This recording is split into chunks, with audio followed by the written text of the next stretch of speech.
What's up, y'all? Quaymax, aka Quay. We got a Jaden animation video, the best Pokemon game you've never played. And with me being a Pokemon fan, I probably played it, whichever one she chooses to talk about. But we're gonna check it out. We're gonna see what it is, and let's get it started. I just played one of the best Pokemon games ever, and I'm here to tell you all about it. I'm a huge Pokemon fan. Ruby was one of the first video games I remember owning, and I've decided to devote. I ain't gonna lie. My first Pokemon game was like Gold when I was like 4 or 5. I went over to my friend's house.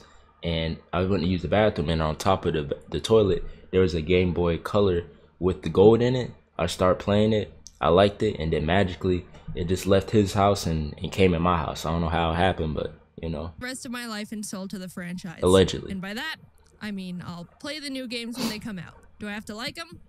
No. Frankly, I think the past few recent ones have been kind of garbage. But that won't stop me from getting my hopes up, thinking the next game will be different, even though deep down, we all know it won't be. But Pokemon does have a few side games you might have heard of, like Pokemon Mystery Dungeon, or Pokemon Stadium, or that weird geometric one. But there's one franchise Quest that I feel like doesn't get talked about nearly as much as it deserves, and that's Pokemon Ranger. I had the original...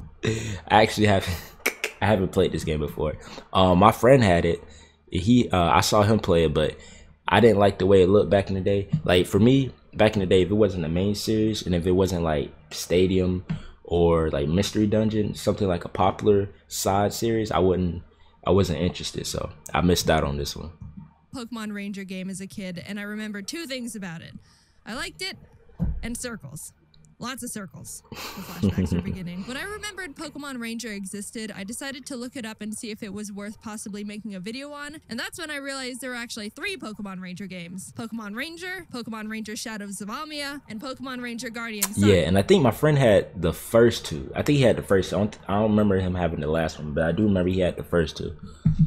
Bit of a Pokemon Ranger mouthful, but I digress. I was looking at some forums of people discussing which one they thought was the best, and the Shadows of Almia one seemed to be high on a lot of people's lists. Why are they saying So I bought the game. Now sit down and get comfy, because I just played this game for the first time, and I'm here to tell you about why it's the best game ever. The game starts off with your character taking the entrance exam to a Pokemon Ranger school, and it only took me 2 attempts to draw 5 consecutive circles around this barely moving Pikachu.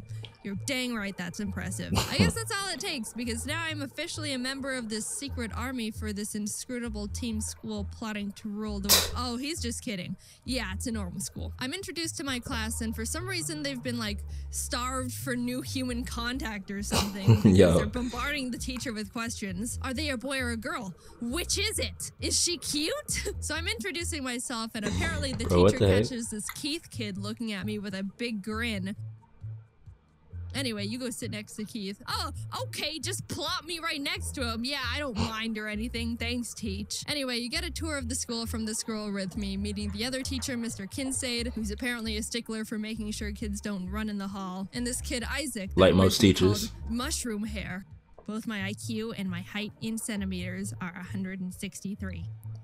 Alright, bud. After getting a feel for the school, you're taught how to capture Pokemon with your styler. Loops portray the feeling of friendship, so the more loops you draw around the Pokemon, this animation is clean.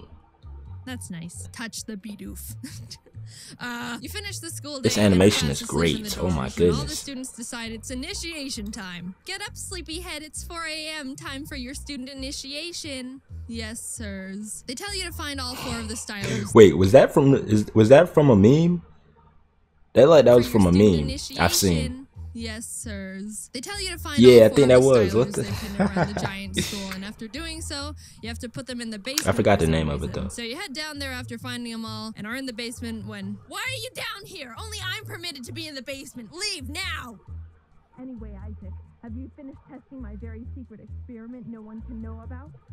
The rest of the school year goes on without any big problems. Pokemon Ranger Crawford comes and talks about what it's like to be a ranger. You save the milkman from some Bidoof. You attend a one-day internship at the local... Bro, how you gonna be scared by a group of Bidoofs, bro? They're weak. They soft. They cute. But they soft, Pokemon bro. What's Ranger base, and they make you bring them their lunch as an important mission. Actually, while you're at the internship, someone runs over and says the Pokemon on the beach are acting strange. You go with the Rangers to check it out to see all the Pokemon going crazy, and save the day by capturing them with your loops of friendship. But yeah, that's weird. Hey, yo, I'm not gonna lie. Me watching her talk about this and seeing the animation, it makes me want to play it, bro. I ain't gonna lie. Like the way she's describing it and the way she's animating it, it looked like it'll be fire. Finally, you make it to graduation. Jaden, come up and make a speech as the class representative. Oh, I'm the class representative, huh? Well, don't mind if I... So after saving everyone from a very strange rampage of Tangrowth, you start working They just at the came in Pokemon randomly? Ranger base you interned at. There's a call about some more Pokemon acting strange down in a nearby cave, so your first mission is to investigate what's going on. In the cave, you stumble upon this weird missile-looking machine that seems to be what's hypnotizing the Pokemon in its vicinity and making them go crazy. So you destroy it and everyone's proud of you. This Professor Hastings guy is called down from the Pokemon Union to take a look at the cave machine, and I guess he's like 100 years old or something because the Rangers want you to go meet him halfway in Puel Town to make sure he doesn't get lost and die along the way. You take one step in town, and oh god, all the Pokemon are going nuts. Turns out there's more of those rocket machines planted in the town, and as you're going around smashing them, you run into some guys that are not only very shady, but also terribly shifty. They run away to tell their leaders there's Pokemon Rangers smashing their... I'm not gonna lie, like, the concept sounds fire. I have no idea why I didn't play this when I was a kid. Like, the concept sounds dope. So you just go out and go on missions and basically stop Pokemon from acting crazy because there's a rocket, like she said. This sounds dope. This stuff. And further into the town, you find them again with their admin, who's like, dude, what the heck?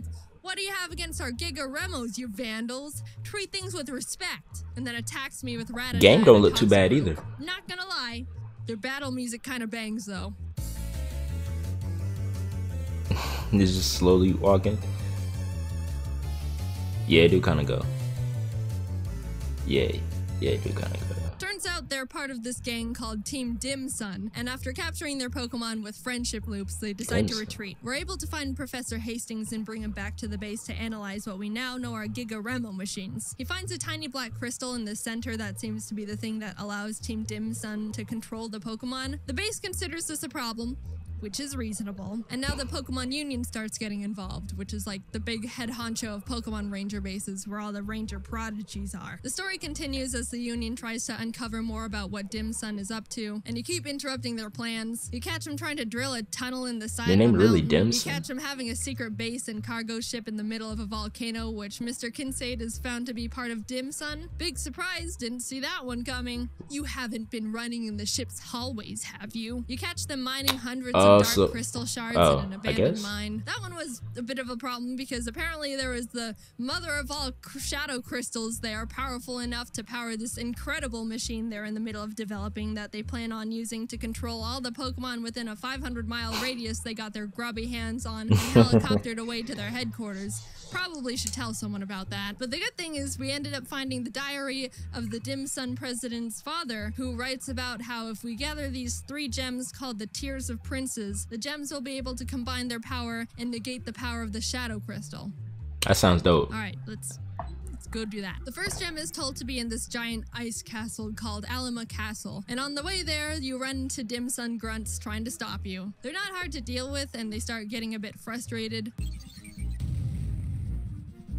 So do you just like circle them up and don't battle them, or do you battle the ones that you already have? I don't know. Like I said, I haven't played before, so I don't know. So I'm gonna assume you just gather them up.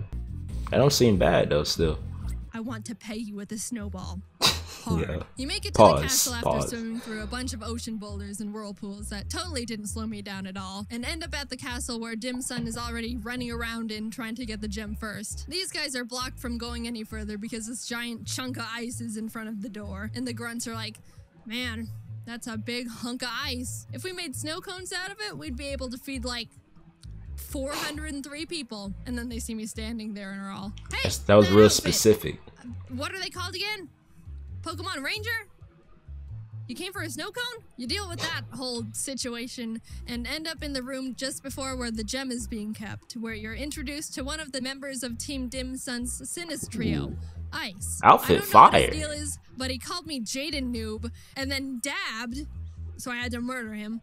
Well, I captured and freed his Frostlass, and he scurried away all, well, I didn't need the gem anyway. Yeah, that outfit is fire, the trust though. of the Lucario guarding the gem with more of my loops. The blue gem of the tier of princes is mine. Fast forward a bit and you get the red gem as well after defeating Sinist trio Lavana and her Infernape. She doesn't dab, but she does do this sexy little dance. The guy from school, Keith, who's a ranger now, was assigned to get the yellow gem and hasn't come back yet. So the Union's like, alright, Jaden, go check on him. You hop on a boat to the destination, but whoops, apparently a whale lord is in trouble. I'll just go down there and see. Yep, I thought so. These dim sun grunts are trying to kidnap a whale lord. Dang, they getting them even underwater, bro. They couldn't just stick with the land Pokemon? Come on, dog. Come on. After destroying the machines that were trapping it, they decide to just grab a Whalmer instead and try to convince their boss it's a Whalelord mini. You follow them on the rescued Whalelord and start infiltrating their base. Down a hall, you discover the grunts squishing the Whalmer through the door, and as you follow them into the room, they're like, oh crap, shoot, do you want to deal with the ranger? Oh no, I'm too wimpy. I know. Let's apologize. Yo, what? Sorry. We got the ranger's confidence. Charge! And then drop a truckload of Slackoth on me. After capturing all their Slackoth, they're like, what? oh no! And then all of them just grab me and shove me out of the room and lock it. Which honestly is more effective than like 99% of all video game villains. So you keep running through the base. They could have did that the first time. Bro said apologize. What do we do? Apologize. Like there's not like 6 of them. And then they got the Slackoth. The laziest, like, what? Isaac from Ranger School. He's been manipulated into building Dim Sun's incredible machine, and we agree to take him back to the Union after we finish up our business in the secret hideout. We finally encounter Mr. Kincaid, who's manning the Whalelord operation. He's being all maniacal, but we successfully capture his Gliscor, save Whalmer, and bring Isaac safely back to the Union, where he gives us access to the incredible machine blueprints. Skipping ahead in the story a bit, we end up not being able to get the yellow gem because Heath, the last of the Sinist trio, kidnapped Keith, and we exchanged him for the yellow gem. I kept trying to say no, but I guess it's good we saved him. The Union makes a plan to have their top rangers go and fly to Dim Sun's headquarters and get that head on. moon tier. You can just sit in the corner and do nothing. But right as they leave to do that, the Sinist trio busts through the Union walls and are like, ha ha ha, we'll be taking this and steal back. I ain't gonna lie to those, like, those Dim Sun bosses.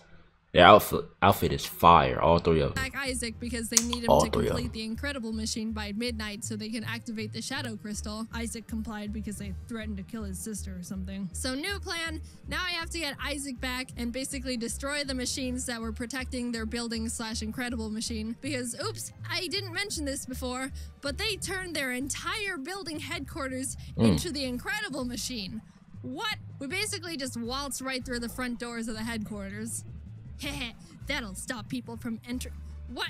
How did you get in here? And battle our way up to Isaac, who's like, you're a bit too late. I totally just completed the entire machine and they're about to use it to hypnotize all the Pokemon in the region in like 5 minutes. Dang. Well, at least your sister's not dead. So you run to the top, defeating the Sinist trio every floor of the way, and grab the last tiers of Prince's Gem. And you get to the top where you meet the Dim Sun president Blake Hall for the first time, and he's like, you're too late. It's time for darkness. Get her, Dusknoir. And then I capture it immediately. And he's like, just kidding. Get her, Darkrai. And then Darkrai just starts dipping me into darkness, and Keith has to come save me on his Staraptor. So Darkrai's like, well, then I'm gonna just dip these guys. I'm not gonna lie though, a lot of the way that she's talking about getting these Pokemon so quick, she making it sound like this is super easy just to capture them. I mean, you're just drawing circles around it, but she definitely making it seem like it's simple. I haven't played it, so I don't know. And throws Blake and his assistant into the void. Haha, but I decide to capture and free Darkrai anyway with the help of the Tears of Princes and save the day. Yay, woohoo, I'm a hero. Time to take a nap. Now, Pokemon Ranger is a big game. It took me about 24 full hours to get through the game, so I had to leave out a lot, and I mean a lot, of other points in the story. There's even a bunch of side quests that are actually pretty entertaining and funny you can complete that help power up your styler. There's one where this guy says he researches smells and wants me to bring him the stench of a muck. So you do it, and he's like, yes, and puts it in a jar. Then later on in the game, he pops up again, and this time asks for a Weezing and a Skuntank, to which he's like, yes, and puts them in jars. Then does he have a stink fetish? Like, who's asking people for smelly smells that smell smelly? I'm sorry. But no, that's disgusting. No, He's like, that's nasty. thanks, dude, and you never see him again. The dialogue is absolutely amazing. This game has probably the best writing out of any Pokemon game I know of. Team Dimsun is obviously the star of the show, and whenever they come on screen, you know they're gonna have something funny to say. At one point, while I was trying to get into their secret base in the volcano, I captured the Pokemon they were controlling, and they're like, time to make our escape, and set off dynamite, which exploded a giant boulder and blocked the entrance to the base, which they're like, shoot, we were supposed to detonate it after we go in. So they had to wait for me to go get a Pokemon that can destroy the rock. And they're like, thanks, Ranger. We'll be grateful for this for about a second. And they run through the door. So you follow them, and they come back like, hey, we forgot about you helping us. Take this, and drop a bunch of Numble on me. Also, all of the music that plays when they're around is awesome. I was jamming out whenever I was running around their base. It's a bummer this game isn't super popular. I know it's got a small cult following, but it definitely deserves to be more well-known, and I really consider it one of the top Pokemon games out there, just on writing alone. It's not a hard game, but I mean, Pokemon isn't meant to be a difficult game series anymore. I can see some people getting a bit tired of the capture system since it doesn't change much throughout the game, but honestly, again, I think the story and dialogue far make up for the semi-repetitive capture and battle system. Now, I know I kind of just talked about the entire plot, but if you're curious about playing it yourself, there's so much I left out, and there's still a lot to discover about the game, so I highly recommend it. I'm being honest when I say I didn't even cover a third of what happens in the game, and there were a lot of funny moments I really wanted to talk about that I just didn't have room for in the script. I'm just trying to convince you to play the game yourself at this point because I think it's just that funny of a game, but I'll stop. But here's all my stats after completing the game. It took me about 24 hours to complete it. I captured 734 Pokemon and ran away from 106. I think that's a pretty good ratio. And look, I drew a total of 9,077 loops. With that amount of practice, I bet I'm a master at drawing circles now. Alright, that's it for the video. That is the best Pokemon game you've never played. This was fire. This was fire. I like this a lot. Like I said, even though I like Pokemon a lot, I've never played Pokemon Ranger. But just the way that she described it, the animation, obviously the animation isn't going to be the same from the Ranger game, but the way she described it, and she described like the plot and dialogue, because a lot of times with Pokemon, the games, the dialogue, the plot, the motives, sometimes it's kind of in question. It's kind of like that don't really make sense, or that's kind of low IQ, but she definitely made it sound fun. I definitely gotta try out and play this game now, just off her recommendation, because the way she said it and she was explaining, she made it sound like this is like the best Pokemon game. So hopefully you guys enjoy it. If you guys play Pokemon Ranger, let me know if it's any good or not. Thank you guys for watching, and we out.